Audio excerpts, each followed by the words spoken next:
Halo isin lau mayam puna mak amuka hana kurum jari. Labi yang biri ko mayam puna putaram na oksari. Lai je pura Imphal mayol de lai re. Ngarangi mai ga yamna than ma pham pungan ngan ma pham koi numit hektar pa ga yam mong ta na ngala da om pham ne thangmai ban gi pham ne bata lai re aduga mathang ka KFC tu ko rom jakha ge oh KFC se lai re KFC gi area se lai re aduga akoi hoji ka do jena the street hek akoi dress ki do mayam na zu mamang na video thakat pa matam dam mang na mayam na mamal na chingba haibirakte na yam na haibire do ngasi di mamal na chingba aduga sesal laga yang lisal laga yang asu yang jarage aduga mamal na chingba du su mayam na haijarage adugi loi ma hai na bagi da makta ready lai re ado chang na bagi da makta jo ready lai re sound tabi re ko sil no mayam puna mak sound ta reng khal lai wa khanda ado lao come on hoi saman oi tu gi tu ni ka khalani direct hekta aduga sigi stage hai mujhe sigi road ai laga sigi stage da kara kada bane ana lepa sidana ahan ba floor le de ahan ba khwai dagi han ba floor haidi makha dai hek lakga first floor hai tare ko se lei doi je sumba ma pareng na leiram mani ban hausen gini innerwear aduga restroom toilet aduga second floor yore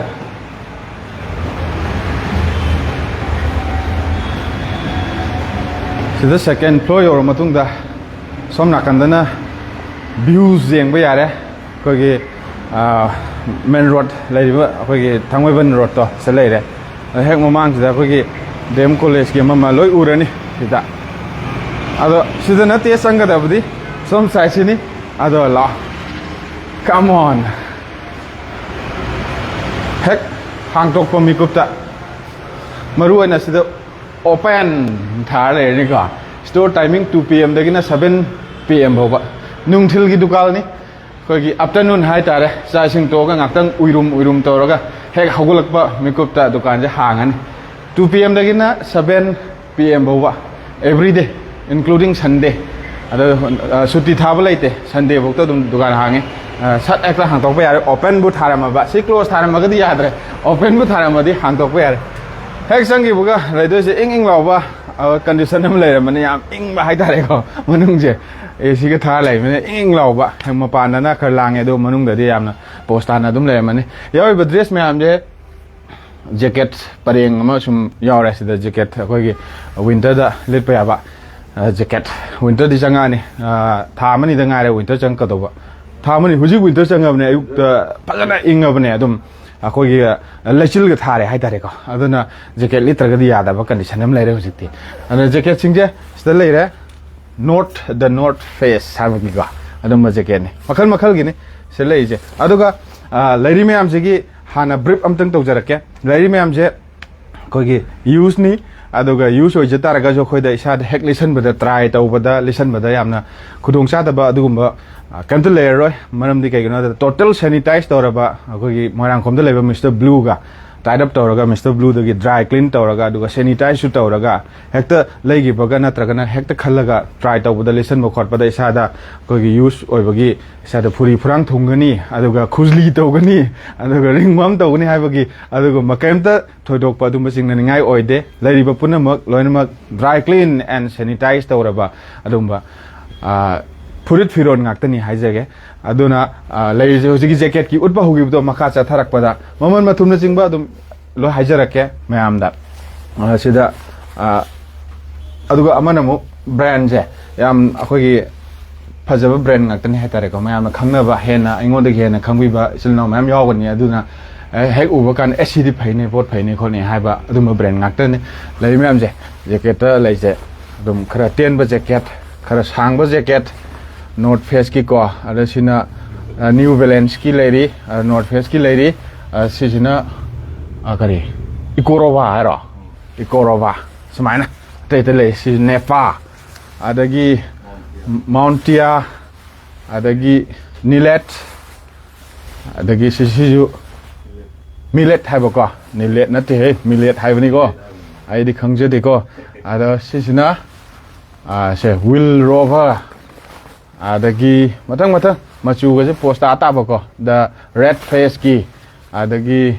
comfort ki sain tau tana yam lai tongan ma makhal gi jacket na ching ba ko si jo sina khra apa ba jacket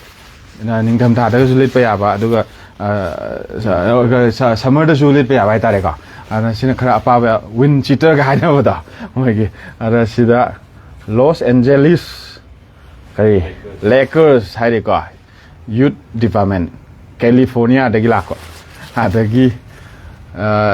Salewa K2 Pio Pathok Tra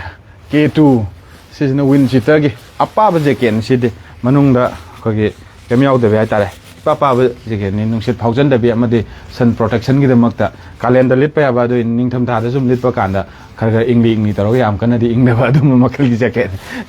siju wind cheater makhal ni se lai se haina makhal je dum hojiki hari ba brand do adugi makha da dum leire mathang phajab makhal gi jacket yam leire aduga somna kanda su AD gi sisina jacket chingdora kai chingdura khangdre simade full sleeve haidare ka sina AD gi leire aduga Nepal leire Timberland leire aduga Asics gi leire yam leire ko mathang ada maman je quite first gi horoke sigi jacket ki pareng sina lei se maman gi maman je kya koi basi ku Gore-Tex se koi athava water repellent nai tare ko no faina athava se na koi 1400 1500 ko aduna pura fix pangti na te negotiable ne siu ma ja koi premium range lai re ado hariba oji mamal je amta fix na te lakana ngangna ba negotiation gi room adum leigani isagi apam badu matung ina khanbira kanda haidi use ni na magi chap chaba price to leite ado khara ta khalakpa khara henkalakpa su yai maram di ke no khara pharaga di value do khara pharaga di value khara yam khatpa du phatra kana khara mo handaraga dum pi ba tawgu phata pot em ta yaudra pha ngak tane hai tar khankalaba haidi tongan ba store mayam dagi khankalaga selected item mayam sanitize tawraga dagi total adumaina wash tawraga dry clean tawraga leiba adum product ngak tani lising ma chamari dagi lising ma chamnga adumai phau leiba dukan da haibu matungina sigi mathang ji ju adum chamana ba mong du da leira ba hojiki du da adu range ta dum leira aduga si ju sina mu koi gi 1000 makha oira sina 1000 gi makha da leire lakpiraga hena khangbi gani paira kan da hai tare samana manung ga lining ga sat long taw kan da double layer ga oi ba hai tare sama layer ni aduga sina wind cheater gi pareng sina se tha ba je tha ri yam ngai hai ba kan da ko 899 nan thai 899 tha ba je si ju adum tha ba wa ne si fix ti am ta na te adum negotiation gi room di dum lai gani adu du na ma si ma ju adum si wind cheater gi pareng gi ni si na adu la kan na si ju adum condition je si ju double si single layer ni ko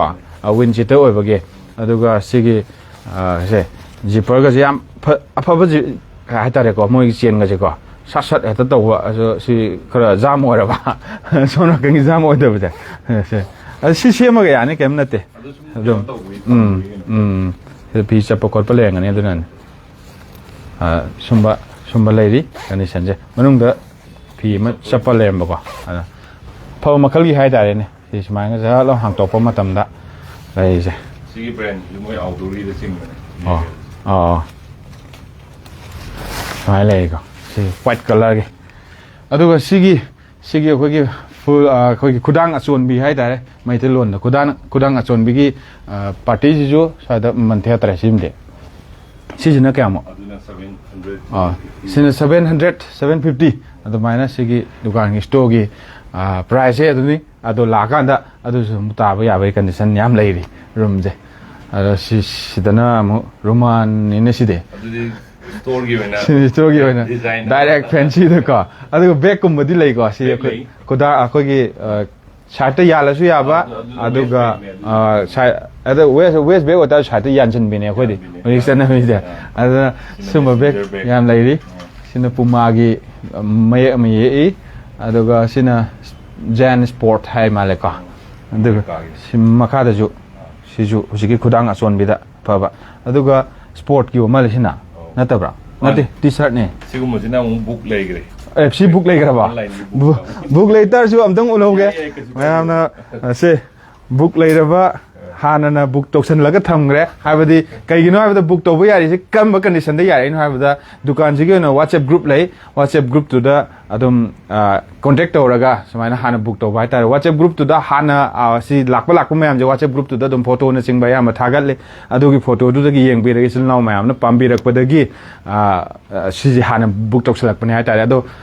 WhatsApp ꯒ꯭ꯔꯨꯞꯇ join ꯇꯧꯅꯕꯒꯤꯗꯃꯛꯇ WhatsApp ꯒ꯭ꯔꯨꯞꯀꯤ link ꯑꯩ ꯊꯥꯖꯔꯛꯀꯦ ꯁ꯭ꯇꯣꯔꯒꯤ ꯃꯥꯏꯀꯩꯗꯒꯤ ꯊꯥꯖꯔꯛꯀꯦ ꯑꯗꯨꯗ ꯃꯌꯥꯝ join ꯇꯧꯕꯤꯕ ꯌꯥꯒꯅꯤ ꯔꯤꯀ꯭ꯋꯦꯁ ꯇꯧꯕꯤꯔꯒ ꯖꯣꯏꯟ ꯇꯧꯕꯤꯕ ꯌꯥꯒꯅꯤ ꯑꯗꯨ ꯋꯥꯆꯦꯞ ꯒ꯭ꯔꯨꯞꯇ ꯑꯗꯨꯝ ꯊꯥꯖꯟꯕꯤꯒꯦꯔꯥ ꯑꯗ ꯁꯤ ꯂꯩꯔꯦꯀꯣ ꯁꯤꯅ ꯇꯤ ꯁꯥꯔꯠ ꯍꯥꯏꯇꯥꯔꯦꯀꯣ ꯁꯤꯁꯨ ADꯒꯤ ꯇꯤ ꯁꯥꯔꯠ ꯅꯥꯏꯀꯤꯒꯤ ꯇꯤ ꯁꯥꯔꯠ ꯑꯗꯨꯒ ꯁꯤꯁꯨ ADꯒꯤ ꯁꯤꯁꯨ ꯁꯤꯅ ꯄꯨꯃꯥꯒꯤ ꯑꯗꯣ ꯁꯤꯁꯨ ꯄꯨꯃꯥꯒꯤ ꯑꯣꯏ ꯃꯥꯜꯂꯦ ꯁꯤꯁꯤꯅ ꯃꯦꯟꯆꯦꯁꯇꯔ ꯌꯨꯅꯥꯏꯇꯦꯗꯀꯤ ꯕꯗꯋꯥꯏꯖꯔ ꯆꯤꯜ ꯇꯧꯅꯕ ꯏꯪꯍꯟꯅꯕ ꯑꯣꯀꯦ ꯁꯤꯃꯗꯤ ꯕꯨꯛꯅꯤ ꯑꯗꯣ ꯁꯨꯃꯥꯏꯅ ꯕꯨꯛ ꯇꯧꯕ ꯌꯥꯅꯕꯒꯤꯗꯃꯛꯇ ꯀꯃꯥꯏꯅ ꯇꯧꯒꯅꯤ ꯍꯥꯏꯕꯗꯨꯃ ꯍꯧꯖꯤꯛꯀꯤ ꯋꯥꯆꯦꯞ ꯒ꯭ꯔꯨꯞꯇꯨꯗꯒꯤ ꯃꯌꯥꯝ ꯖꯣꯏꯟ ꯇꯧꯕꯤꯔꯀꯥꯟꯗ ꯑꯗꯨꯝ ꯕꯨꯛ ꯇꯧꯕꯤꯕ ꯌꯥꯒꯅꯤ ꯍꯥꯟꯅ ꯍꯦꯛ ꯂꯥꯛꯄ ꯃꯤꯀꯨꯞꯇ ꯍꯦꯛ ꯄꯣꯠꯁꯦ ꯍꯦꯛ ꯂꯥꯛꯑꯦ ꯍꯥꯏ ꯀꯥꯟꯗ ꯋꯥꯆꯦꯞ ग्रुपꯇꯨꯗ ꯍꯥꯟꯅ ꯊꯥꯒꯠꯂꯤ ꯑꯗꯨꯒ ꯏꯟꯁꯇꯥꯒ꯭ꯔꯥꯝꯗ ꯗ ꯁ꯭ꯇ꯭ꯔꯤꯠ ꯈꯛꯇꯅꯤꯀꯣ ꯏꯟꯁꯇꯥꯒ꯭ꯔꯥꯝꯗꯁꯨ ꯗ ꯁ꯭ꯇ꯭ꯔꯤꯠ ꯍꯥꯏꯅ ꯄꯦꯖ ꯂꯩ ꯑꯗꯨꯒꯤ ꯄꯦꯖꯇꯨꯗ ꯐꯣꯂꯣ ꯇꯧꯕꯤꯔꯀꯥꯟꯗ ꯁꯤ ꯏꯟꯁꯇꯥꯒ꯭ꯔꯥꯝꯗꯁꯨ ꯊꯥꯒꯠꯂꯤ ꯑꯗꯨꯒ ꯋꯥꯆꯦꯞ ग्रुपꯇꯁꯨ ꯊꯥꯒꯠꯂꯤ ꯑꯅꯤꯃꯛ ꯊꯥꯒꯠꯆꯕ ꯑꯗꯨꯃꯥꯏꯅ ꯊꯥꯒꯠꯂꯀꯥꯟꯗꯨꯗ ꯕꯨꯛ ꯇꯧꯕꯤꯕ ꯌꯥꯅꯤ ꯑꯗꯣ ꯁꯤꯁꯤꯅ ꯅꯝꯕꯣ ꯄꯣꯕꯤꯒꯤ ꯃꯑꯣꯡꯒꯁꯨ ꯃꯥꯟꯕ ꯃꯦꯁꯦꯟꯖꯔ ꯍꯥꯏꯔꯣ ꯃꯦꯁꯦꯟꯖꯔ ꯕꯦꯒ ꯄꯣꯕꯁꯨ ꯌꯥꯕ ꯁꯥꯏꯠꯇ ꯌꯥꯟꯕ ꯊꯛ ꯍꯦꯛꯇ ꯌꯥꯟꯁꯤꯟꯕ ꯅꯠꯇ꯭ꯔꯒꯅ ꯑꯦꯔꯣꯄ꯭ꯂꯦꯟꯒ ꯇꯣꯡꯉꯝꯗꯥꯏꯗ ꯊꯥꯛ ꯍꯦꯛ ꯌꯥꯜꯂꯒ ꯁꯤ ꯃꯊꯛꯇꯨꯗ ꯊꯥꯛ ꯍꯦꯛꯇ ꯇꯧꯕ ꯌꯥꯕ ꯍꯥꯏꯇꯥꯔꯦꯀꯣ ꯌꯥꯝ ꯆꯟꯒꯅꯤ ꯁꯤꯗ ꯍꯥꯞꯄꯁꯦ ꯌꯥꯝ ꯆꯜꯂꯅꯤ ꯏꯚꯟ ꯂꯦꯞꯇꯣꯞ ꯃꯆꯥ ꯑꯃ ꯑꯗꯨꯝ ꯆꯜꯂꯅꯤ ꯁꯤꯁꯦ ꯂꯦꯞꯇꯣꯞ ꯑꯩꯈꯣꯏꯒꯤ 14 ꯏꯟꯆꯀꯤ ꯂꯦꯞꯇꯣꯞ ꯃꯆꯥ ꯑꯃ ꯑꯗꯨꯝ ꯆꯜꯂꯅꯤ ꯑꯗꯨꯒ ꯂꯦꯞꯇꯣꯞꯀꯤ ꯕꯦꯒꯁꯨ ꯑꯗꯣ ꯁꯤꯒꯤꯁꯦ ꯍꯥꯟꯅ ꯂꯣꯏꯁꯟꯒꯦ ꯁꯤ ꯅ꯭ꯌꯨ ꯕꯦꯂꯦꯟꯁꯀꯤ ꯍꯥꯏꯇꯥꯔꯦ ꯄꯣꯠꯇꯤ ꯄꯨꯔꯥ ꯑꯣꯔꯤꯖꯤꯅꯦꯜꯗ ꯂꯩꯔꯦꯍꯦ ꯑꯗꯣ ꯑꯗꯨꯗꯒꯤ ꯃꯊꯪꯗ ꯁꯤꯁꯤꯅ ꯀꯩꯕ ꯁ꯭ꯂꯤꯡ ꯅꯥꯎꯔꯤꯒꯤ ꯃꯑꯣꯡꯗꯣ ꯁ꯭ꯂꯤꯡ ꯁꯣꯠꯀ ꯍꯥꯏꯅꯕꯗꯣ ꯁꯨꯃꯥꯏꯅ ꯁꯠ ꯍꯦꯛꯇ ꯌꯥꯟꯁꯤꯟꯕꯀꯣ ꯑꯗ ꯌꯥꯎꯔꯤꯁꯦ ꯁꯤ ꯃꯊꯛꯇ ꯑꯃ ꯑꯗꯒꯤ ꯃꯅꯨꯡꯗ ꯑꯃ ꯁꯤꯗ ꯃꯈꯨꯟ ꯑꯃꯁꯨ ꯌꯥꯎꯏꯅꯦ ꯀꯩꯅꯣ ꯁꯤꯅ ꯁꯤꯒꯤ ꯍꯨꯛꯁꯦ ꯑꯗꯣ ꯁꯤꯁꯤꯅ ꯀꯩꯗꯧꯒꯦꯗ ꯁꯤ ꯍꯨꯛ ꯄꯥꯜꯂꯤꯁꯤꯅ ꯀꯩꯗꯧꯒꯦꯗ ꯑꯩꯈꯣꯏ ꯇ꯭ꯔꯥꯚꯦꯜ ꯇꯧꯕ ꯃꯇꯝꯗ ꯑꯩꯈꯣꯏꯒꯤ ꯇ꯭ꯔꯥꯚꯦꯜ ꯕꯦꯒꯇꯤ ꯍꯨꯛ ꯌꯥꯝ ꯌꯥꯎꯏꯗꯅ ꯁꯠ ꯍꯦꯛꯇ ꯌꯥꯟꯁꯤꯜꯂꯒ ꯁꯤꯗ ꯍꯥꯞꯄ ꯌꯥꯕꯁꯦ ꯄꯋꯥꯔ ꯕꯦꯡ ꯍꯥꯞꯄ ꯌꯥꯔꯅꯤ ꯐꯣꯟ ꯃꯌꯥꯝ ꯍꯥꯞꯄ ꯌꯥꯔꯅꯤ ꯑꯗꯣ ꯒꯦꯖꯦꯠ ꯍꯥꯏꯇꯥꯔꯦ ꯄꯔꯁꯣꯅꯦꯜ ꯒꯦꯖꯦꯠ ꯃꯌꯥꯝ ꯍꯥꯞꯄ ꯌꯥꯔꯅꯤ ꯑꯗꯨꯒ ꯁꯥꯏꯖꯁꯦ ꯁꯦꯝꯁꯪꯒꯤ ꯇꯦꯞꯀꯨꯝꯕ ꯇꯦꯞ ꯂꯩꯗꯣ ꯑꯗꯨ ꯃꯌꯥꯝꯁꯨ ꯍꯥꯞꯄ ꯌꯥꯔꯅꯤ ꯌꯥꯝ ꯁꯦꯐꯇꯤ ꯑꯣꯏꯅ ꯍꯥꯏꯇꯥꯔꯦ ꯆꯦꯟꯒꯤ ꯁꯤꯁꯇꯦꯝꯁꯦ ꯌꯥꯝ ꯐꯖꯔꯦ ꯑꯗꯨꯝ ꯁꯠ ꯁꯤꯅ ꯗꯕꯜ ꯆꯦꯟꯅꯤ ꯑꯗꯨꯒ ꯁꯤꯅ ꯁꯤꯡꯒꯜ ꯂꯩꯔꯦ ꯑꯗꯨꯒ ꯁꯤꯒꯤ ꯑꯩꯈꯣꯏꯒꯤ ꯕꯦꯒꯀꯤ ꯀꯣꯠꯅꯕꯒꯁꯦꯀꯣ ꯌꯥꯝ ꯐꯕ ꯀ꯭ꯋꯥꯂꯤꯇꯤꯁꯦ ꯌꯥꯝ ꯐꯕ ꯀ꯭ꯋꯥꯂꯤꯇꯤ ꯑꯣꯏꯕ ꯍꯥꯏꯇꯥꯔꯦ ꯑꯗꯣ ꯕꯦꯒꯀꯤ ꯃꯃꯜꯅ ꯀꯌꯥ ꯇꯥꯔꯦ ꯁꯤꯅ 1200 ꯂꯩꯕ 1200 ꯁꯤꯅ ꯑꯗꯨꯝ 900 900 1200 ꯑꯩꯅ ꯍꯥꯏꯖꯕꯗꯨꯅꯦ ꯐꯤꯛꯁ ꯑꯝꯇ ꯅꯠꯇꯦ ꯂꯥꯛꯄꯤꯔꯀꯥꯟꯗ ꯑꯗꯨꯝ ꯉꯥꯡꯅꯕ ꯌꯥꯒꯅꯤ ꯉꯥꯡꯅꯕꯒꯤꯗꯃꯛꯇ ꯉꯥꯡꯅꯖꯔꯒꯦ ꯑꯗꯨꯒ ꯇꯥꯖꯔꯒꯦ ꯍꯥꯏꯅ ꯗ ꯁ꯭ꯇ꯭ꯔꯤꯠꯅ ꯊꯣꯡ ꯂꯥꯎꯅ ꯍꯥꯡꯉ ꯂꯩꯔꯤ ꯃꯌꯥꯝ ꯂꯥꯛꯄ ꯃꯇꯝꯗ ꯃꯃꯜ ꯇꯥꯅꯕꯒꯤꯗꯃꯛꯇ ꯊꯣꯡ ꯂꯥꯎꯅ ꯍꯥꯡꯉꯤꯕꯅꯤ ꯑꯗꯨꯅ ꯀꯩꯝꯇ ꯄꯥꯈꯠꯄꯤꯒꯅꯨ ꯃꯃꯜ ꯇꯥꯡꯉꯦ ꯅꯠꯇ꯭ꯔꯒ ꯇꯥꯡꯗꯦ ꯀꯟꯗꯤꯁꯟꯁꯤꯅ ꯇꯥꯡꯉꯛꯄꯁꯨ ꯑꯣꯏꯔꯤꯅꯤ ꯃꯔꯝꯗꯤ ꯀ꯭ꯋꯥꯂꯤꯇꯤ ꯀꯟꯗꯤꯁꯟꯁꯦ ꯇꯠꯂꯔꯣꯏꯗꯕ ꯍꯥꯏꯇꯥꯔꯦꯀꯣ ꯆꯤꯡꯉ ꯌꯦꯡꯉꯁꯨ ꯇꯠꯂꯔꯣꯏꯗꯕ ꯀꯟꯗꯤꯁꯟ ꯑꯃ ꯑꯣꯏꯔꯤ ꯑꯗꯨꯗꯨꯅꯅꯤ ꯑꯗꯨꯝꯕꯒꯤ ꯀꯟꯗꯤꯁꯟ ꯂꯩꯕꯅꯅꯤ ꯑꯗꯣ ꯑꯗꯒꯤ ꯁꯤꯁꯤꯅ ꯑꯅꯧꯕ ꯂꯥꯛꯄ ꯃꯁꯤꯒꯤ ꯇꯥꯈ꯭ꯔꯦ ꯑꯃ ꯇꯥꯈ꯭ꯔꯦ ꯗꯨꯀꯥꯟꯁꯤꯅ ꯈꯔ ꯁ꯭ꯄꯦꯁꯁꯦ ꯈꯔ ꯄꯤꯛꯇꯛꯅ ꯂꯩꯕꯅꯤ ꯃꯔꯝ ꯑꯣꯏꯔꯒ ꯇꯥꯈꯤꯕꯅꯤ ꯑꯗꯣ ꯁꯤꯃꯗꯤ ꯐꯖꯔꯦꯍꯦ ꯁꯤ ꯑꯅꯧꯕ ꯁ꯭ꯇꯣꯛ ꯃꯌꯥꯝꯁꯤ ꯐꯖꯔꯦꯍꯦ ꯑꯩ ꯍꯦꯛꯇ ꯄꯥꯏꯔꯒ ꯁꯣꯝꯗ ꯁꯣꯝꯅꯥꯀꯟ ꯊꯝꯕꯀꯣ ꯁꯤ ꯑꯍꯥꯟꯕꯩꯁꯤꯁꯨ ꯁꯤ ꯃꯅꯨꯡꯗꯒ ꯂꯤꯠꯄ ꯃꯇꯝꯗ ꯑꯩꯈꯣꯏ ꯐꯨꯔꯤꯠ ꯃꯅꯨꯡꯗꯒ ꯂꯤꯠꯄ ꯃꯅꯨꯡꯗ ꯌꯥꯝ ꯄꯣꯁ ꯇꯥꯔꯗꯕ ꯑꯗꯨꯒ ꯐꯨꯔꯤꯠ ꯑꯃ ꯑꯣꯏꯔꯦ ꯁꯤꯒꯤꯁꯤꯁꯨꯀꯣ K2ꯒꯤ ꯃꯅꯤꯡ ꯃꯃꯥꯡ ꯇꯣꯇꯦꯜ ꯁꯦꯅꯤꯇꯥꯏꯖ ꯇꯣꯇꯦꯜ ꯗ꯭ꯔꯥꯏ ꯀ꯭ꯂꯤन ꯀꯩꯝꯇ ꯆꯤꯡꯅꯅꯤꯡꯉꯥꯏ ꯑꯣꯏꯗ꯭ꯔꯦ ꯂꯤꯠꯁꯟꯕ ꯃꯇꯝꯗ ꯌꯨꯝꯗ ꯍꯦꯛꯇ ꯄꯨꯔ ꯂꯤꯠꯄ ꯌꯥꯔꯦ ꯁꯤꯁꯨ ꯑꯗꯨꯝ ꯃꯁꯛ ꯐꯖꯔꯦ ꯃꯁꯛ ꯐꯖꯊꯣꯛꯅꯕꯒꯤꯗꯃꯛꯇ ꯁꯨꯝꯕ ꯁ꯭ꯇꯣꯛ ꯃꯌꯥꯝꯁꯦ ꯗ ꯁ꯭ꯇ꯭ꯔꯤꯠꯀꯤ ꯏꯟꯁꯇꯥꯒ꯭ꯔꯥꯝ ꯄꯦꯖꯇꯁꯨ ꯍꯥꯟꯅꯅ ꯊꯥꯒꯠꯈ꯭ꯔꯦ ꯑꯗꯨꯒ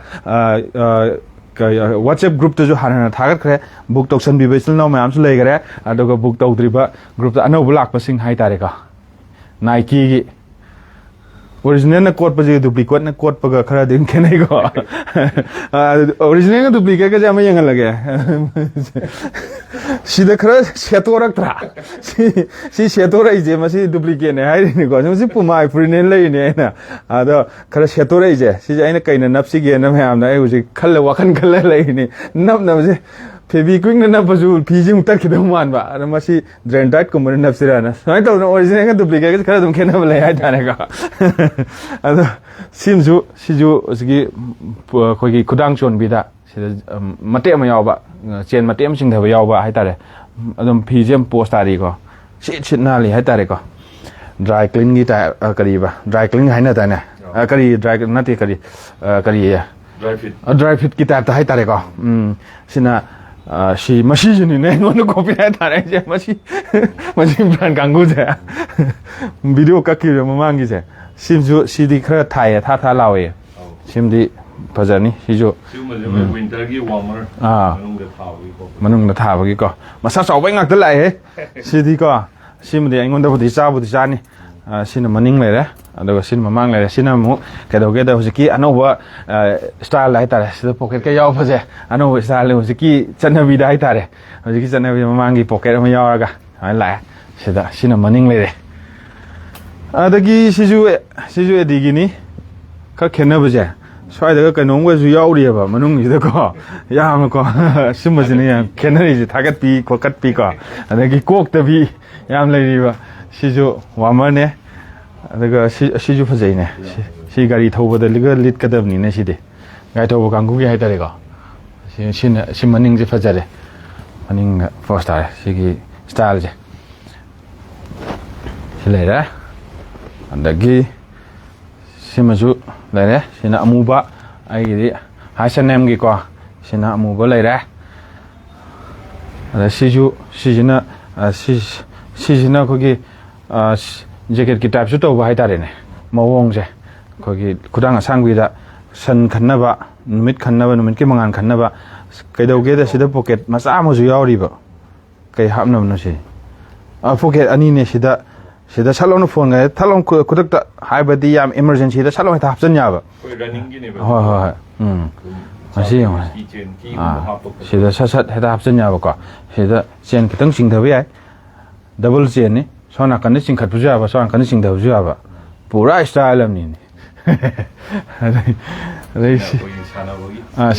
She's young Pazine. Your son of a kind of Sankapumatam the gar. See the young Pazay. Hosiki dry fit ki moni sijuka dry fit direct sijina new stock haitare ano black ko stock ni sijima aduga kongrau da jukara mu charake nga ko bag amo utpagi wal hore nga sai bag amo ulhogi ke sijina siju si leather su yoraba aduga piece yo hybrid haitare ko bin fall hai ko mayam ne hena khangbiram gone ID khang de sumai matang je bin fall ge laptop kumba ge hapa su yarni aduga loima hapa yarni hai tare ko yam kan ba sumai ta ga change ani yawre chen makhal sumai sona kan dagi left te chingera right te chingera dagi east te chingera west te chingera all okay da leire si ma aduga mamang da sumai na yawdabi chen yawdabi ma yawre maning da chen yawdabi space am leire Sumai couldn't pass Yara. I do a site at the Yan office set by Silnausing, laptop Puba Silnausing. Karasunda Gayan, Makanda Pazarani, office set for that. Sana, so I'm a pyraga. I have a stucky go side that, see pyraga. No, so I had a set pa. I don't lay, I like it. I had to lay go. See, I thought. Except I guess Saka Yansalago, Soga Hangaga, set the Sapia, Shana, attack at Toga, Samina, Table Laga, Salon to Tambe, my daughter. Sigi, Mamanjana, Packet later, Sisna. 1,200 Stogi Mamal Haitarico, Becky, Masagi, Sigi size, my lady. post aba sijina kara kogi formal haitare ko sijina kara formal siju formal budi wa sijina formal haidura casual haidura formal haidu ni da ka formal haidan the link hapchagre silau mayam na WhatsApp group join to bi ya gani lapsigi comment section da WhatsApp link leire aduda pin tawraga ju thamjarake aduga sina khongrau gi item mulai sijina aina he shet padu hypet pu manari maninga je aina he ayuk shet padu hypet manari W36 West 36 aine 36 set pa isil na mayam gi di yare machu color je akoi gi sidi hoji ki nauna mayam na am pamna ba color ne akoi gi chorfon machu military machu hai tare ka adum set pa da jungle machu hai tare ka the sida chain sumaina chain side ta chain si side ta chain aduga maning da chain akoi pocket se mari pan ba hai tare ka mamang da ani maning da ani aduga set pa kanda 36 set pa isil na mayam na set pa matam na post ani siji machu ado siji 36 ra that is 34 sina 34 hojiki duga chap mane brand Colombia gi hojiki duga adum manaba khongau ni siju maningda ani mamangda ani sijina khara masana an ba color hai tare adum sherpa matam da masana na sherpa ya ba color si amaju masana an have na te ko color je amajna chor phone machu haina bu adum bani dagi sijina sidi amu bani post tare sida masagi petty mi yaure ada post tare sidi sijina 34 size siju ko aduga millet kini siju maningda chenani mangda chenani haidi pocket ani hekta figure tarani si shepa matamda figure taba adumba khonga ma oirani next lokat chariba engineering pen sina engineering gi hoine mogi askeno go yam hapado mogi sida hapto je nungthang hapani asida to si ga yaje yana thakta eta question ba nungthang adagi plus adagi range loi hapa yani maning da lei myam ja pocket ngak tani sidi movement for freedom common hari ka since 2015 lagi khar chaw ma lu we sidi ka kya no khang ja 36 mai ora mani sijina engineer kangkuna set ka da pen hai ta yum saba ani carpenter na kaina adum set ba ya ne mamang da pocket ani mamang na side ta su pocket sidi pocket ki pocket ngai maning da su pocket ma ni hora pocket ngai pwa ham na ne me sijina poster ba khongong ne me adagi yam su chaw wai ta mi kha noi ban su dum set pa ya ne adagi khongong makhal yam le ram me Siju Gigi lau bini sijina K Swiss ki le si maning da pocket ama sumai tek phajan bida daga side ta chen sidi chen yaw da male chen yaw da bini sijina han toraga si le sepa matam da sigi chang le ni mai kha ngan ro dom da nga le ko adagi siju le sijina kogi hena mayam na hena khangnaraba AD0 ko Adidas ki AD0 ki khonggau ni sat eta set pi ai aduga khwang gi size kyano khang mari ma di hap tradi mari hapam di yaw sida mai mari ma hapam yaw san le yam thuna uchara ke islam mayam da yengma matam yam mang dana bai damakta aina litpa hek puma gi sherpa hek puma gi khonggau do adu gomani manungda lining ma yaw sumba lining ma adu mari pali adu sat eta saman sherpa ai khonggau ma saksing gi ni uchara ije ka ayam da siju zigi kesu skini phajai ka moi je nungsi changda bi yamna simadi phasna halli bu gomne adu ga maton jida samay sat eta chingchen ya bi do subchen ya bi do kena kap yawi ga haina budu ni ne sijini sijo maningda pocket malaga pocket oida ba ma ada mamang da pocket ani adaga manung gi lining je fine lining yaw jali gi lining hai tare side ki view ꯍꯦꯛꯇ ꯁꯦꯠꯄ ꯌꯥꯏ ꯊꯤꯡꯖꯤꯜꯂꯒ ꯀꯞ ꯌꯥꯎꯕꯤꯗ ꯑꯗꯨꯒ ꯁꯤꯁꯨ ꯁꯤꯁꯤꯅ ꯀꯔꯤꯒꯤꯅꯣ ꯔꯤꯕꯛꯀꯤꯅꯤꯀꯣ ꯁꯤ ꯔꯤꯕꯛꯀꯤ ꯈꯣꯡꯒ꯭ꯔꯥꯎꯅꯤ ꯍꯥꯏ ꯇꯧꯔꯒ ꯁꯦꯠꯄ ꯌꯥꯏ ꯄꯣꯁꯇꯥꯅ ꯄꯣꯀꯦꯠꯀꯤ ꯆꯥꯡꯁꯦ ꯑꯗꯨꯝ ꯌꯥꯎꯔꯝꯃꯅꯤ ꯄꯣꯀꯦꯠꯁꯦ ꯍꯟꯖꯟ ꯍꯟꯖꯟ ꯍꯥꯏꯔꯣꯏꯒꯦꯀꯣ ꯌꯥꯝ ꯊꯨꯅ ꯑꯗꯨꯝ ꯎꯠꯂꯛꯑꯒꯦ ꯃꯌꯥꯝꯗ ꯌꯦꯡꯕ ꯀꯥꯟꯗ ꯄꯨꯟꯅ ꯌꯦꯡꯍꯧꯕ ꯌꯥꯅꯕꯒꯤꯗꯃꯛꯇ ꯌꯥꯝ ꯊꯨꯅ ꯎꯠꯂꯛꯑꯒꯦ ꯁꯤꯁꯨ ꯁꯤꯒꯤ ꯆꯥꯡꯗ ꯂꯩꯔꯦ ꯍꯥꯏꯅ ꯊꯥꯡꯀꯠꯂꯀꯥꯟꯗꯀꯣ ꯁꯦꯠꯄ ꯃꯇꯝꯗ ꯁꯨꯃꯥꯏꯅ ꯂꯥꯛꯑꯅꯤ ꯑꯗꯒꯤ ꯃꯁꯥ ꯌꯥꯝ ꯅꯥꯟꯕ ꯀꯂꯔ ꯑꯃꯁꯨ ꯂꯩꯔꯦꯅꯦ ꯁꯤꯗꯤ ꯑꯁ ꯁꯤꯗꯤ ꯌꯥꯝ ꯊꯤꯅ ꯅꯥꯜꯂꯦ ꯃꯁꯥ ꯑꯅꯥꯟꯕ ꯀꯂꯔꯅꯦ ꯁꯤꯗꯤꯀꯣ ꯁꯤꯗ ꯑꯩꯈꯣꯏꯒꯤ ꯐꯧꯖꯤꯒꯤ ꯏꯆꯤꯜ ꯏꯅꯥꯎꯁꯤꯡꯅ ꯁꯦꯠꯂꯒ ꯀꯩꯅꯣꯗ ꯂꯥꯛꯀꯗꯕꯅꯤ ꯃꯥꯔꯖꯤꯡꯁꯤꯡꯗ ꯋꯥꯛꯀꯤꯡ ꯀꯥꯔꯛꯄꯗ ꯃꯣꯏ ꯑꯋꯥꯡꯕꯁꯤꯡꯗꯣ ꯑꯗꯨꯗꯨꯅ ꯀꯥꯔꯛꯀꯗꯕꯅꯤ CRPꯅ ꯁꯦꯠꯀꯗꯕꯅꯤꯀꯣ ꯁꯤꯗꯤ ꯈꯣꯡꯎꯞ ꯑꯉꯧꯕ ꯑꯃ ꯇꯣꯡꯉꯒ ꯃꯣꯏꯗꯤ ꯌꯥꯝ ꯇꯧꯋꯤꯗꯅ ꯑꯗꯨ ꯂꯩꯔꯦ ꯑꯁ ꯁꯤꯒꯤ ꯁꯥꯏꯟꯒꯁꯦꯀꯣ ꯕꯦꯁꯦꯟ ꯀꯣ ꯁꯤꯁꯨ ꯁꯦꯠꯄ ꯑꯃꯨꯕ ꯀꯂꯔ ꯍꯥꯏꯅ ꯇꯧ ꯂꯩꯔꯦ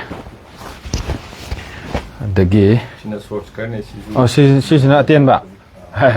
ꯑꯇꯦꯟꯕ ꯂꯥꯛꯑꯦ ꯁꯤ ꯃꯇꯝ ꯂꯣꯏꯔꯀꯥꯟꯗꯅꯤꯀꯣ ꯑꯇꯦꯟꯕ ꯂꯥꯛꯏꯁꯦ ꯇꯧꯒꯗꯕ ꯌꯨꯝꯗ ꯁꯦꯠꯄ ꯃꯇꯝꯗ ꯍꯧꯖꯤꯛꯁꯨ ꯑꯗꯨꯝ ꯑꯇꯦꯟꯕ ꯁꯦꯠꯇꯕ ꯌꯥꯗꯕ ꯃꯇꯝ ꯂꯩ ꯁꯤ ꯗꯥꯏꯔꯦꯛ ꯍꯧꯖꯤꯛꯀꯤ ꯈꯣꯡꯒ꯭ꯔꯥꯎꯁꯤꯡꯗꯨꯔꯣ ꯍꯥꯏꯁꯦ ꯈꯣꯡꯒ꯭ꯔꯥꯎ ꯍꯧꯖꯤꯛꯇ ꯎꯠꯈꯤꯕ ꯃꯌꯥꯝꯗꯣ ꯍꯦꯛ ꯍꯧꯕꯗꯒꯤꯅ ꯍꯧꯖꯤꯛ ꯎꯠꯈꯤꯕ ꯈꯣꯡꯒ꯭ꯔꯥꯎ ꯑꯁꯥꯡꯕꯤ ꯃꯌꯥꯝꯗꯣ ꯑꯁꯥꯡꯕꯤ ꯈꯣꯡꯒ꯭ꯔꯥꯎ ꯑꯁꯥꯡꯕꯤ ꯈꯔ ꯑꯃ ꯎꯠꯇꯧꯕ ꯂꯩꯔꯤ ꯎꯠꯇ꯭ꯔꯦ ꯁꯤꯁꯦ ꯁꯝꯖꯜꯂꯒꯦ 700, 800, 900. ꯂꯨꯄꯥ 800ꯇꯒꯤꯅ 1,900, 1,800 ꯁꯨꯃꯥꯏꯅ ꯂꯩꯔꯦ ꯇꯥꯕ ꯌꯥꯕꯤ ꯄ꯭ꯔꯥꯏꯁ ꯉꯥꯛꯇꯅꯤ ꯅꯦꯒꯣꯁꯤꯌꯦꯕꯜ ꯑꯣꯏꯕ ꯄ꯭ꯔꯥꯏꯁꯅꯦ ꯁꯤꯁꯤꯅ ꯈꯣꯡꯒ꯭ꯔꯥꯎ ꯑꯇꯦꯟꯕꯤꯒꯤ ꯄ꯭ꯔꯥꯏꯁꯁꯤꯗꯤ ꯈꯣꯡꯒ꯭ꯔꯥꯎ ꯑꯇꯦꯟꯕꯤꯒꯤ ꯄ꯭ꯔꯥꯏꯁ 900ꯅꯤ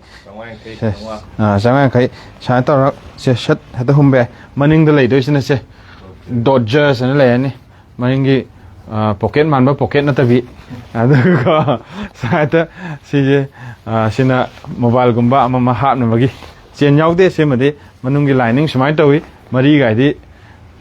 ꯐꯖꯅ ꯐꯔꯕ ꯃꯔꯤꯅꯤ ꯇꯥꯇꯥ ꯑꯃ ꯆꯤꯡꯕꯗ ꯇꯠꯂꯣꯏꯗꯕ ꯃꯔꯤꯅꯤꯀꯣ ꯁꯤꯅ ꯆꯤꯡ ꯀꯥꯕ ꯀꯥꯡꯕꯨꯒꯤꯀꯣ ꯁꯠ ꯁꯠ ꯇꯧꯕ ꯂꯥꯐꯨꯃꯥ ꯍꯥꯏꯀꯣ ꯆꯤꯡ ꯀꯥꯕ ꯀꯥꯡꯕꯨ ꯊꯥꯡꯃꯩꯕꯟ ꯆꯤꯡꯗ ꯁꯠ ꯁꯠ ꯂꯝꯖꯦꯟ ꯆꯦꯟꯕ ꯄꯥꯔꯇꯤꯅ ꯁꯦꯠꯂꯒ ꯆꯦꯟꯅꯕꯒꯤꯗꯃꯛꯇ ꯂꯩꯔꯦ ꯑꯗꯨꯝ ꯌꯥꯝ ꯐꯣꯔꯃꯦꯜꯒꯤ ꯇꯥꯏꯞꯇꯀꯣ ꯃꯅꯤꯡꯗ ꯆꯦꯟ ꯁꯨꯃꯥꯏꯅ ꯇꯧ ꯃꯣꯕꯥꯏꯜ ꯍꯥꯞꯄꯗ ꯇꯥꯍꯧꯗꯅꯕ ꯄꯩꯁꯥ ꯍꯥꯞꯄꯗ ꯇꯥꯍꯧꯗꯅꯕ ꯁꯨꯃꯥꯏꯅ ꯁꯤꯒꯤ ꯃꯅꯤꯡꯒꯤ ꯚ꯭ꯌꯨ ꯑꯦꯟ ꯃꯃꯥꯡꯒꯤ ꯚ꯭ꯌꯨ ꯑꯗꯨꯒ ꯁꯥꯏꯠꯇ ꯄꯣꯀꯦꯠ ꯑꯃꯒ ꯌꯥꯎꯔꯤ ꯆꯦꯟ ꯆꯤꯡꯁꯤꯟꯕ ꯌꯥꯕꯤ ꯄꯣꯀꯦꯠ ꯑꯃ ꯑꯗꯨꯒ ꯁꯤꯗ ꯄꯣꯀꯦꯠ ꯃꯆꯥ ꯑꯃꯁꯨ ꯌꯥꯎꯋꯦ ꯃꯅꯨꯡꯒꯤꯗꯀꯣ ꯖꯥꯠꯅꯦꯅ ꯇꯧꯔꯤꯁꯦ ꯁꯨꯃꯥꯏꯅ ꯇꯧꯔꯒ ꯌꯥꯎꯔꯤ ꯑꯗꯒꯤ ꯁꯤꯁꯤꯅ ꯍꯥꯞꯅꯦ ꯑꯩꯈꯣꯏ ꯁꯤ ꯐꯥꯔꯃꯔ ꯂꯥꯏꯔꯦꯟ ꯃꯃꯤꯠꯅ ꯁꯦꯠꯀꯗꯕ ꯈꯣꯡꯒ꯭ꯔꯥꯎꯅꯤ ꯃꯔꯝꯗꯤ ꯀꯩꯒꯤꯅꯣꯗ ꯃꯥꯗꯤ ꯁꯣꯝ ꯅꯥꯀꯟ ꯐꯨꯔꯤꯠꯇꯁꯨ ꯈꯨꯗꯩ ꯍꯥꯞ ꯑꯃ ꯁꯥꯏꯠꯇ ꯃꯆꯨ ꯃꯥꯟꯅꯗꯕꯤ ꯇꯧꯋꯤꯗꯅ ꯁꯤꯁꯦ ꯁꯥꯏꯠꯇ ꯌꯦꯡꯕꯅ ꯀꯩ ꯍꯥꯏꯒꯤꯅꯦꯗ ꯑꯁ ꯃꯥꯗꯣ ꯈꯣꯡꯒ꯭ꯔꯥꯎ ꯕ꯭ꯂꯨ ꯃꯆꯨꯒꯤ ꯈꯣꯡꯒ꯭ꯔꯥꯎ ꯑꯃ ꯁꯦꯠꯂ ꯆꯠꯈꯤꯕꯅꯤ ꯍꯥꯏꯗꯣꯏꯅꯦꯕ ꯔꯥꯏꯠꯇ ꯌꯦꯡꯕ ꯃꯤꯅ ꯑꯗꯨꯒ ꯂꯦꯐꯇ ꯌꯦꯡꯕ ꯃꯤꯅ ꯃꯥꯗꯣ ꯎꯠ ꯃꯆꯨꯒꯤ ꯈꯣꯡꯒ꯭ꯔꯥꯎ ꯑꯃ ꯁꯦꯠꯂ ꯆꯠꯈꯤꯕꯅꯤ ꯍꯥꯏꯗꯣꯏꯅꯦꯕ ꯁꯤꯅ ꯗꯨꯋꯦꯜ ꯇꯣꯟ ꯍꯥꯏꯇꯥꯔꯦ ꯒꯥꯔꯤꯗꯒ ꯍꯥꯏꯔ ꯇꯥꯔꯗꯤꯀꯣ ꯀꯁꯇꯝ ꯇꯧꯔꯒ ꯁꯥꯔꯛꯄ ꯗꯨꯋꯦꯜ ꯇꯣꯟꯒꯤ ꯈꯣꯡꯒ꯭ꯔꯥꯎꯅꯤ ꯁꯨꯃꯥꯏꯅ ꯁꯥꯏꯠꯇ ꯑꯅꯤ ꯂꯩꯕ ꯁꯤ ꯁꯦꯠꯄꯗꯨꯕꯨꯗꯤ ꯄꯣꯁꯇꯥꯅꯤ ꯖꯤꯞꯄꯔꯅꯤ ꯆꯤꯡꯁꯟꯕꯗ ꯃꯣꯕꯥꯏꯜ ꯇꯥꯍꯧꯔꯔꯣꯏ ꯄꯣꯀꯦꯠ ꯑꯅꯤ ꯃꯅꯤꯡꯗ ꯄꯣꯀꯦꯠ ꯑꯃ ꯍꯥꯏꯅ ꯇꯧꯔ ꯌꯥꯎꯕ ꯈꯣꯡꯒ꯭ꯔꯥꯎꯅꯤ ꯁꯦꯠꯄ ꯃꯇꯝꯗ ꯑꯣꯏꯒꯗꯕ ꯐꯤꯕꯝꯅ ꯁꯤꯒꯤ ꯆꯥꯡꯁꯤ ꯑꯣꯏꯔꯅꯤ ꯄꯨꯔꯥ ꯃꯣꯗꯦꯂꯔ ꯇꯥꯔꯦꯅꯦ ꯁꯤꯗꯤ ꯑꯩꯅ ꯂꯣꯏꯅꯃꯛꯁꯦ ꯑꯁ ꯁꯤꯁꯨ ꯐꯖꯩꯅꯦ ꯁꯤꯗꯤ ꯑꯁ ꯏꯪꯒ ꯂꯥꯎꯗꯧ ꯃꯥꯜꯂꯤꯅꯦꯀꯣ ꯁꯤꯗꯤ ꯁꯝꯃꯔꯗꯒ ꯁꯦꯠꯂꯗꯤ ꯌꯥꯝ ꯏꯪ ꯂꯥꯎꯗꯧ ꯃꯥꯜꯂꯤꯅꯦ ꯐꯤꯁꯦ ꯄꯣꯁ ꯇꯥꯕ ꯐꯤ ꯍꯥꯏꯇꯥꯔꯦꯀꯣ ꯈꯔ ꯏꯁꯇ꯭ꯔꯦꯆꯦꯕꯜ ꯃꯔꯤꯟ ꯆꯠꯀꯦ ꯇꯧꯕ ꯑꯗꯨꯒ ꯁꯨꯝꯕꯗ ꯑꯩꯈꯣꯏꯒꯤ ꯍꯦꯛꯇ ꯑꯩꯈꯣꯏ ꯕꯖꯥꯔꯗ ꯂꯩꯕꯗ ꯈꯔ ꯍꯣꯡꯕ ꯈꯣꯡꯒ꯭ꯔꯥꯎ ꯑꯩꯈꯣꯏꯅ ꯍꯦꯛ ꯁꯦꯠꯄꯗꯣ ꯁꯤ ꯃꯔꯛꯁꯦ ꯍꯦꯛꯇ ꯁꯦꯒꯥꯏꯒꯜꯂꯦꯕꯀꯣ ꯁꯨꯝꯕꯗꯤ ꯃꯔꯛꯁꯦ ꯄꯥꯛ ꯁꯦꯒꯥꯏꯔꯣꯏ ꯁꯤꯗꯤ ꯑꯗꯨꯝ ꯁꯦꯠꯄ ꯃꯇꯝꯗ ꯁꯦꯒꯥꯏꯔꯣꯏꯗꯕ ꯀꯩꯅꯣꯅꯦ ꯍꯥꯏꯇꯥꯔꯦ ꯃꯁꯤ ꯑꯗꯨꯒ ꯃꯅꯤꯡꯗ ꯄꯣꯀꯦꯠ ꯃꯥꯟꯕꯤ ꯑꯅꯤ ꯌꯥꯎꯔꯦ ꯑꯗꯨꯒ ꯗꯤꯖꯥꯏꯟꯒꯤ ꯋꯥꯅꯤꯀꯣ ꯁꯥꯏꯠꯇ ꯄꯣꯀꯦꯠ ꯑꯃ ꯁꯤ ꯄꯣꯀꯦꯠ ꯑꯃ ꯁꯦꯠꯄ ꯃꯇꯝꯗ ꯁꯤꯗꯤ ꯐꯖꯅꯤ ꯐꯖꯔꯦꯗꯅ ꯐꯖꯔꯦꯗꯅ ꯃꯔꯛ ꯁꯦꯒꯥꯏꯔꯣꯏꯀꯣ ꯃꯔꯛꯀꯤꯁꯦ ꯍꯦꯛ ꯁꯦꯒꯥꯏꯒꯟꯕꯗꯣ ꯁꯤꯒꯤꯁꯦ ꯍꯦꯛ ꯁꯦꯒꯥꯏꯒꯟꯕꯗꯣ ꯍꯦꯛ ꯁꯦꯒꯥꯏꯔꯣꯏ ꯑꯗꯣ ꯕꯖꯥꯔꯗ ꯂꯩꯔꯨꯕꯁꯦ ꯈꯔ ꯍꯣꯡꯉꯦꯅ ꯂꯩꯔꯨꯕꯁꯦ ꯂꯨꯄꯥ 100, 150ꯒ ꯄꯤꯔ ꯂꯩꯔꯨꯕꯁꯦ ꯍꯦꯛꯇ ꯃꯔꯛ ꯁꯦꯒꯥꯏꯔꯒ ꯑꯃꯨꯛ ꯇꯥꯏꯁꯟꯗ꯭ꯔꯗꯤ ꯌꯥꯗꯕ ꯑꯗꯨꯒ ꯑꯃꯨꯛ ꯇꯥꯏꯁꯜꯂꯀꯥꯟꯗ ꯐꯤ ꯑꯣꯏꯅ ꯁꯦꯒꯥꯏꯔꯛꯄꯩ ꯃꯑꯣꯡꯁꯨ ꯂꯩ ꯁꯤꯁꯨ ꯍꯧꯖꯤꯛꯀꯤ ꯑꯗꯨꯃꯥꯏꯅ ꯌꯥꯝ ꯐꯖꯩ CKꯒꯤꯅꯤ ꯁꯤꯁꯤꯅ ꯁꯦ ꯃꯁꯥ ꯅꯥꯟꯅ ꯁꯦꯠꯄ ꯌꯥꯕ ꯈꯣꯡꯒ꯭ꯔꯥꯎ ꯍꯥꯏꯇꯥꯔꯦ ꯕꯖꯥꯔꯗ ꯆꯠꯄ ꯃꯇꯝꯗ ꯃꯁꯥ ꯅꯥꯟꯅ ꯑꯗꯨꯝ ꯁꯦꯠꯄ ꯌꯥꯕ ꯑꯗꯨꯒ ꯄꯣꯀꯦꯠ ꯃꯅꯤꯡꯗ ꯈꯨꯗꯥꯝ ꯌꯥꯎꯕꯤ ꯄꯣꯀꯦꯠ ꯑꯅꯤ ꯑꯗꯨꯒ ꯁꯥꯏꯗꯇ ꯄꯣꯀꯦꯠ ꯑꯅꯤ CKꯒꯤ ꯀꯦꯜꯚꯤꯟ ꯀꯦꯟ ꯍꯥꯏꯅꯕꯗꯣ ꯑꯗꯨꯒꯤ ꯃꯁꯥ ナンバ ꯈꯪꯒ꯭ꯔꯥꯎꯅꯤ ꯁꯦꯠꯂ ꯃꯇꯝꯗ ꯁꯨꯃꯥꯏꯅ ꯂꯥꯛꯑꯅꯤ ꯄꯣꯁ ꯇꯥꯅ ꯁꯣꯝꯒꯤ ꯍꯧꯖꯤꯛꯀꯤ ꯁꯝꯃꯔ ꯂꯣꯏꯁꯤꯜꯂꯛꯄꯩꯗꯣ ꯑꯃ ꯕꯥꯏ ꯋꯥꯟ ꯒꯦꯠ ꯋꯥꯟꯗꯣ ꯑꯃ ꯁꯤꯁꯨ ꯐꯖꯩ ꯁꯤꯁꯤꯅ ꯐꯤꯁꯦ ꯑꯩꯈꯣꯏꯒꯤ ꯈꯔ ꯃꯣꯂꯤ ꯇꯧꯕ ꯐꯤꯗꯨꯅꯤ ꯍꯧꯖꯤꯛꯀꯤ ꯑꯗꯨꯃꯥꯏꯅ ꯃꯅꯤꯡꯗ ꯄꯣꯀꯦꯠ ꯑꯅꯤ ꯃꯃꯥꯡꯗ ꯄꯣꯀꯦꯠ ꯑꯅꯤ ꯁꯨꯃꯥꯏꯅ ꯇꯧ ꯌꯥꯎꯔꯦ ꯇꯣ ꯁꯤꯁꯤꯅ ꯃꯆꯨꯁꯦ ꯁꯤꯒꯤ ꯇꯥꯏꯞꯇ ꯂꯥꯛꯑꯅꯤ ꯀꯦꯃꯣꯒꯤ ꯇꯥꯏꯞꯇꯁꯨ ꯇꯧꯏꯀꯣ ꯑꯗꯒꯤ ꯁꯤꯁꯤꯅ ꯀ꯭ꯋꯥꯇꯔ ꯍꯥꯏꯇꯥꯔꯦ ꯀ꯭ꯋꯥꯇꯔ ꯄꯦꯟ ꯑꯣꯏꯅ ꯇꯥꯔꯦ ꯁꯤꯗꯤ ꯁꯦꯠꯄ ꯃꯇꯝꯗ ꯀ꯭ꯋꯥꯇꯔ ꯄꯦꯟ ꯑꯣꯏꯅ ꯂꯩꯔꯦ ꯂꯣ ꯑꯦꯄ꯭ꯂꯥꯏꯟ ꯍꯥꯏꯔꯣ ꯂꯣ ꯑꯜꯄꯥꯏꯟ ꯁꯨꯃꯥꯏꯅ ꯁꯤ ꯂꯩꯔꯦꯀꯣ ꯀꯟꯗꯤꯁꯟꯁꯦ ꯁꯤꯁꯨꯈꯔ ꯅꯣꯏꯕ ꯃꯤꯅ ꯍꯧꯖꯤꯛꯇꯤ ꯃꯁꯥ ꯌꯥꯝ ꯆꯥꯎꯅꯔꯦ ꯍꯧꯖꯤꯛꯀꯥꯟ ꯑꯩꯈꯣꯏꯒꯤ ꯗꯤꯛꯀꯤꯁ ꯍꯥꯏꯕꯀꯣ ꯍꯧꯖꯤꯛꯇꯤ ꯑꯩꯈꯣꯏ ꯃꯅꯤꯄꯨꯔꯒꯤ ꯃꯤꯉꯩꯁꯨ ꯃꯁꯥ ꯌꯥꯝ ꯆꯥꯎꯈꯠꯅꯔꯕꯅꯤꯅ ꯈꯣꯡꯒ꯭ꯔꯥꯎꯁꯨ ꯑꯗꯨꯝ ꯑꯆꯧꯕ ꯈꯔ ꯂꯥꯛꯄ ꯍꯧꯔꯕꯅꯤ ꯑꯩꯉꯣꯟꯗ ꯍꯧꯅ ꯃꯁꯥ ꯆꯥꯎꯈꯠꯂꯕꯅꯤ ꯆꯥꯕꯗ ꯕꯣꯏꯂꯔꯒꯨꯝꯕ ꯌꯥꯝ ꯆꯥꯕ ꯊꯥꯎ ꯌꯥꯝ ꯆꯥꯕ ꯍꯧꯖꯤꯛꯇꯤ ꯆꯠꯅꯕꯤ ꯃꯈꯥ ꯄꯣꯟꯅꯀꯣ ꯉꯁꯥꯏꯒꯤ ꯈꯣꯡꯒ꯭ꯔꯥꯎ ꯑꯁꯥꯡꯕꯤ ꯄꯔꯦꯡꯗ ꯑꯃꯨꯛ ꯂꯥꯛꯑꯦ ꯍꯧꯖꯤꯛꯀꯤ ꯈꯣꯡꯒ꯭ꯔꯥꯎ ꯍꯥꯄꯦꯟꯁꯤꯡꯗꯨꯒꯤ ꯃꯃꯜꯁꯦ ꯂꯨꯄꯥ 500 ꯆꯥꯇ꯭ꯔꯨꯛ 500 ꯆꯥꯇ꯭ꯔꯨꯛ ꯑꯗꯨꯃꯥꯏꯅ ꯂꯩ ꯁꯤꯁꯨ ꯑꯗꯨ ꯁꯤꯅ ꯈꯔ ꯊꯥꯏꯀꯣ ꯁꯤꯗꯤ ꯋꯤꯟꯇꯔꯒꯤ ꯆꯞ ꯆꯥꯔꯅꯤ ꯑꯗꯨꯝ ꯃꯁꯥꯒꯤ ꯑꯗꯨꯝ ꯐꯤꯒꯔ ꯌꯥꯎꯔꯦ ꯁꯤꯗ ꯈꯨꯒꯤ ꯑꯦꯔꯤꯌꯥꯁꯤꯗ ꯑꯗꯨꯝ ꯃꯁꯥꯒꯤ ꯁꯦꯒꯥꯏꯗꯅꯕ ꯍꯥꯏꯇꯥꯔꯦꯀꯣ ꯐꯤ ꯑꯊꯥꯕ ꯑꯃꯁꯨ ꯌꯥꯎꯔꯦ ꯃꯁꯥꯒꯤ ꯍꯥꯟꯅ ꯊꯥꯔ ꯂꯩꯔꯕꯁꯤꯗ ꯊꯥꯕ ꯑꯃ ꯌꯥꯎꯔꯦ ꯑꯗꯨꯒ ꯁꯤꯗ ꯄꯣꯀꯦꯠ ꯑꯅꯤ ꯃꯃꯥꯡ ꯄꯣꯀꯦꯠ ꯑꯅꯤ ꯃꯅꯤꯡꯗ ꯄꯣꯀꯦꯠ ꯑꯅꯤ ꯁꯨꯃꯥꯏꯅ ꯇꯧꯔꯒ ꯌꯥꯎꯔꯒ ꯁꯤꯁꯨ ꯑꯗꯨꯝ ꯐꯤꯒꯔꯒ ꯑꯗꯨꯝ ꯌꯥꯎꯖꯔꯒ ꯃꯁꯥ ꯁꯦꯠꯄ ꯃꯇꯝꯗ ꯌꯥꯝ ꯄꯣꯁ ꯇꯥꯕ ꯑꯗꯨꯝ ꯑꯣꯏꯔꯅꯤ ꯁꯤꯃꯁꯨ ꯁꯤ ꯂꯩꯔꯦ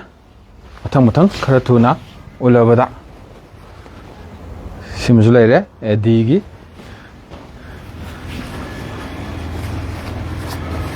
ꯁꯤꯅ ꯋꯤꯟ ꯄ꯭ꯔꯨꯐꯀꯤ ꯐꯤꯗ ꯁꯨꯃꯥꯏꯅ ꯂꯩꯔꯦ ꯁꯤꯃꯁꯨ ꯂꯩꯔꯦ ꯁꯤꯒꯤ ꯑꯦꯂꯥꯁꯇꯤꯛꯀꯁꯦ ꯌꯥꯝ ꯐꯔꯤꯀꯣ ꯁꯦꯠꯄ ꯃꯇꯝꯗ ꯂꯩꯗꯣꯏꯁꯦ ꯆꯤꯡꯒꯨꯝꯕ ꯆꯠꯄ ꯃꯇꯝꯗ ꯁꯦꯠꯄ ꯃꯇꯝꯗ ꯌꯥꯝ ꯅꯨꯡꯉꯥꯏꯗꯣꯏꯕ ꯑꯗꯒꯤ ꯁꯤꯗ ꯑꯃꯨꯛ ꯎꯠꯂꯒꯦꯀꯣ ꯁꯣꯝ ꯅꯥꯀꯟꯗ ꯂꯩꯔꯤꯁꯤꯅ ꯁꯤꯗ ꯑꯉꯥꯡꯒꯤ ꯐꯨꯔꯤꯠꯁꯤꯡꯁꯨ ꯂꯩꯔꯤꯀꯣ ꯑꯉꯥꯡ ꯃꯆꯥ ꯍꯥꯏꯕꯗꯤ ꯆꯍꯤ 3, 4, 5 ꯆꯍꯤ 5 ꯑꯗꯨꯋꯥꯏꯃꯨꯛꯀꯤ ꯍꯥꯏꯇꯥꯔꯦ ꯁꯤꯗ ꯄꯔꯦꯡ ꯑꯅꯧꯕ ꯂꯥꯛꯄꯅꯦ ꯁꯤꯁꯦ ꯑꯉꯥꯡꯒꯤꯁꯦꯀꯣ ꯁꯤꯗꯤ ꯒ꯭ꯔꯨꯞꯇꯁꯨ ꯁꯦꯌꯔ ꯇꯧꯗ꯭ꯔꯤꯕꯅꯦ ꯒ꯭ꯔꯨꯞꯇ ꯁꯦꯌꯔ ꯇꯧꯗ꯭ꯔꯤ ꯑꯉꯥꯡ ꯃꯆꯥꯒꯤ ꯖꯣꯔꯗꯟ ꯕ꯭ꯂꯦꯛ ꯌꯥꯛ ꯂꯣꯏ ꯐꯖꯔꯦꯀꯣ ꯁꯤꯗꯤ ꯄꯣꯁ ꯇꯥꯅ ꯐꯖꯔꯦ ꯅꯥꯏꯀꯤ ꯆꯍꯤ 3-4ꯒꯤꯁꯨ ꯑꯗꯨꯝ ꯌꯥꯎꯔꯦ ꯑꯁ ꯐꯖꯔꯦ ꯁꯤꯗꯤ ꯑꯉꯥꯡ ꯃꯆꯥꯒꯤ ꯑꯉꯥꯡ ꯅꯨꯄꯤ ꯃꯆꯥꯒꯤ ꯑꯣꯏꯔꯁꯨ ꯌꯥꯅꯤꯀꯣ ꯑꯦꯗꯤꯒꯤꯅꯤ ꯑꯗꯨ ꯍꯧꯖꯤꯛꯁꯨ ꯐꯖꯩ ꯑꯗꯨꯁꯨ ꯐꯖꯩ ꯂꯣꯏꯅ ꯐꯖꯔꯤꯗ ꯐꯖꯕꯨꯗꯤ ꯍꯦꯟꯅ ꯍꯥꯏꯕꯗꯤ ꯃꯌꯥꯝꯁꯤꯗꯒꯤ ꯍꯦꯟꯅ ꯐꯖꯕꯗꯨꯅꯦ ꯑꯉꯥꯡꯒꯤ ꯌꯥꯝ ꯂꯥꯛꯑꯅꯤ ꯑꯉꯥꯡ ꯃꯆꯥꯒꯤ ꯑꯊꯥꯕ ꯋꯤꯟꯇꯔꯒꯤꯁꯨꯀꯣ ꯑꯗꯨꯝ ꯒ꯭ꯔꯨꯞꯇ ꯑꯗꯨꯝ ꯁꯦꯌꯔ ꯇꯧꯖꯩ ꯍꯧꯖꯤꯛꯀꯤ ꯋꯥꯆꯦꯞ ꯒ꯭ꯔꯨꯞꯇ ꯑꯗꯨꯝ ꯖꯣꯏꯟ ꯇꯧꯁꯟꯕꯤꯔꯒ ꯁꯤꯒꯤ ꯃꯌꯥꯝꯁꯤꯒꯤ ꯑꯞꯗꯦꯠ ꯍꯦꯛ ꯂꯥꯛꯄ ꯃꯇꯝꯗ ꯑꯞꯗꯦꯠ ꯑꯗꯨꯝ ꯐꯪꯕꯤꯒꯅꯤ ꯗ ꯁ꯭ꯇ꯭ꯔꯤꯠ ꯏꯟꯁꯇꯥꯒ꯭ꯔꯥꯝꯗꯁꯨ ꯗ ꯁ꯭ꯇ꯭ꯔꯤꯠ ꯍꯥꯏꯅ ꯂꯩꯕ ꯑꯗꯨꯝꯕ ꯁꯣꯞꯅꯤ ꯑꯩꯈꯣꯏꯒꯤ KFCꯒꯤ ꯍꯦꯛ ꯃꯊꯛꯇ ꯂꯩꯕ ꯊꯥꯡꯃꯩꯕꯟꯒꯤ KFCꯒꯤ ꯍꯦꯛ ꯃꯊꯛꯇ ꯂꯩꯕ ꯗ ꯁ꯭ꯇ꯭ꯔꯤꯠ ꯀꯧꯕ ꯁꯦꯀꯦꯟ ꯐ꯭ꯂꯣꯔꯗ ꯂꯩꯕ ꯗ ꯁ꯭ꯇ꯭ꯔꯤꯠ ꯀꯧꯕ ꯗꯨꯀꯥꯟ ꯑꯃꯒꯤ ꯃꯅꯨꯡꯗꯒꯤ ꯎꯠꯆꯔꯛꯄ ꯂꯥꯏꯚꯅꯤ ꯁꯤꯒꯤ ꯑꯉꯥꯡꯒꯤ ꯐꯤꯔꯣꯜ ꯃꯌꯥꯝꯁꯤꯅ ꯉꯁꯥꯏ ꯍꯧꯖꯤꯛ ꯎꯠꯆꯔꯤꯕ ꯐꯤꯔꯣꯜ ꯃꯌꯥꯝꯁꯤꯅ ꯄ꯭ꯔꯥꯏꯁꯁꯦ 400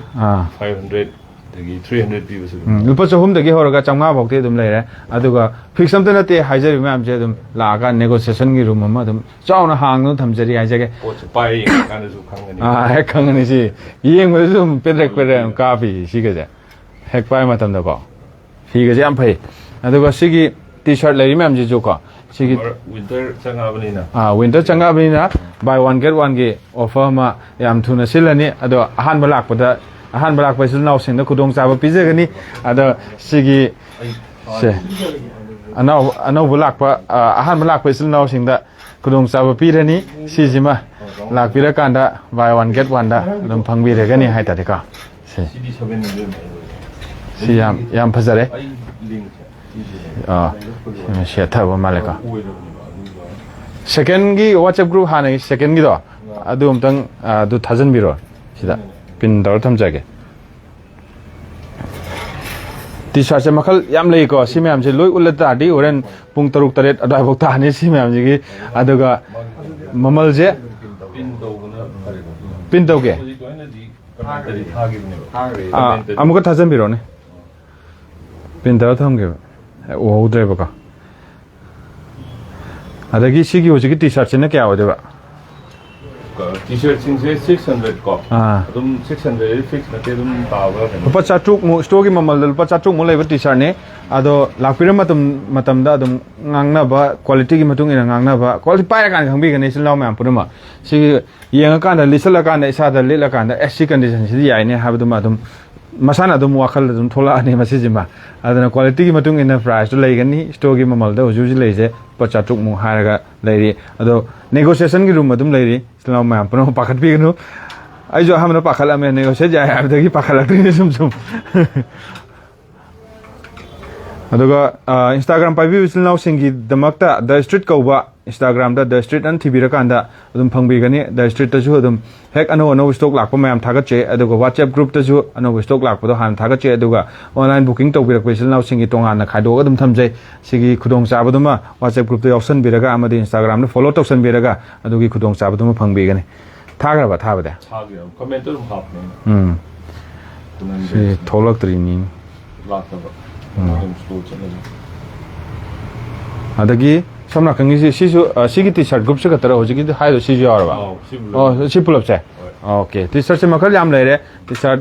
ꯌꯥꯝꯗ꯭ꯔꯕꯗ 100ꯃꯨꯛ ꯂꯩꯔꯦ ꯍꯥꯏꯇꯥꯔꯦ ꯃꯁꯤꯒꯤ ꯇꯤ ꯁꯥꯔꯠꯁꯦ ꯕꯥꯏ ꯋꯥꯟ ꯒꯦꯠ ꯋꯥꯟ ꯇꯧꯔꯅꯤ ꯌꯥꯝ ꯊꯨꯅ ꯑꯗꯨꯅ ꯏꯆꯤꯜ ꯏꯅꯥꯎꯁꯤꯡꯁꯤꯅ ꯗ ꯁ꯭ꯇ꯭ꯔꯤꯠꯀꯤ ꯍꯧꯖꯤꯛꯀꯤ ꯋꯥꯆꯦꯞ ꯒ꯭ꯔꯨꯞ ꯖꯣꯏꯟ ꯇꯧꯕꯤꯕ ꯑꯗꯨꯒ ꯏꯟꯁꯇꯥꯒ꯭ꯔꯥꯝꯗ ꯂꯩꯔꯤꯕ ꯗ ꯁ꯭ꯇ꯭ꯔꯤꯠ ꯀꯧꯕ ꯄꯦꯖ ꯐꯣꯂꯣ ꯇꯧꯕꯤꯔꯀꯥꯟꯗ ꯑꯗꯨꯗ ꯂꯥꯛꯄ ꯑꯞꯗꯦꯠ ꯃꯌꯥꯝ ꯌꯦꯡꯕꯤꯔꯒ ꯍꯦꯟꯅ ꯈꯪꯕꯤꯒꯅꯤ ꯕꯦꯒꯁꯦ ꯉꯁꯥꯏ ꯎꯠꯍꯧꯕꯗ ꯉꯁꯥꯏ ꯎꯠꯄꯗ ꯀꯥꯟꯗ ꯌꯥꯎꯍꯧꯗꯕ ꯕꯦग ꯃꯌꯥꯝ ꯂꯩꯔꯤ ꯕꯦꯒꯁꯤ ꯑꯃꯃꯝꯇꯪ ꯄꯥꯏꯔꯒ ꯑꯃꯨꯛ ꯎꯠꯆꯔꯛꯑꯒꯦ ꯕꯦꯒꯀꯤ ꯃꯑꯣꯡꯁꯦ ꯁꯤꯁꯤꯅꯦ ꯁꯤꯁꯤꯅ ꯈ꯭ꯋꯥꯡꯗ ꯍꯦꯛꯇ ꯄꯨꯟꯕ ꯌꯥꯕ ꯑꯣꯔ ꯍꯦꯛꯇ ꯌꯥꯜꯂꯁꯨ ꯌꯥꯕ ꯄꯣꯠꯅꯤ ꯈ꯭ꯋꯥꯡꯗ ꯄꯨꯟꯒꯗꯕ ꯕꯦꯒꯁꯦ ꯍꯧꯖꯤꯛꯇꯤ ꯑꯩꯈꯣꯏꯗꯤ ꯍꯦꯛꯇ ꯌꯥꯜꯂꯕꯅꯤ ꯍꯧꯖꯤꯛꯀꯥꯟꯗꯤ ꯁꯤꯁꯤꯅ ꯂꯦꯗꯔꯒꯤ ꯇꯥꯏꯞ ꯇꯧꯏꯀꯣ ꯂꯦꯗꯔꯗꯤ ꯅꯠꯇꯕꯤꯗ ꯂꯦꯗꯔ ꯐꯖꯩꯀꯣ ꯁꯤꯁꯨ ꯈ꯭ꯋꯥꯡꯗ ꯍꯦꯛꯇ ꯇꯧꯕ ꯀꯥꯟꯗ ꯆꯦꯟꯒꯁꯦ 3 ꯌꯥꯎꯔꯦ ꯃꯥꯒꯤ ꯃꯐꯝꯁꯦ ꯁ꯭ꯇꯣꯔ ꯃꯐꯝ 3 ꯌꯥꯎꯔꯦ ꯍꯥꯏꯇꯥꯔꯦ ꯁꯤꯗ ꯍꯥꯞꯄ ꯀꯥꯟꯗ ꯐꯣꯟ ꯑꯗꯒꯤ ꯄꯋꯥꯔ ꯕꯦꯡꯛꯅꯆꯤꯡꯕ ꯑꯇꯩ ꯃꯌꯥꯝ ꯍꯥꯞꯄꯒ ꯄꯨꯕ ꯌꯥꯔꯅꯤ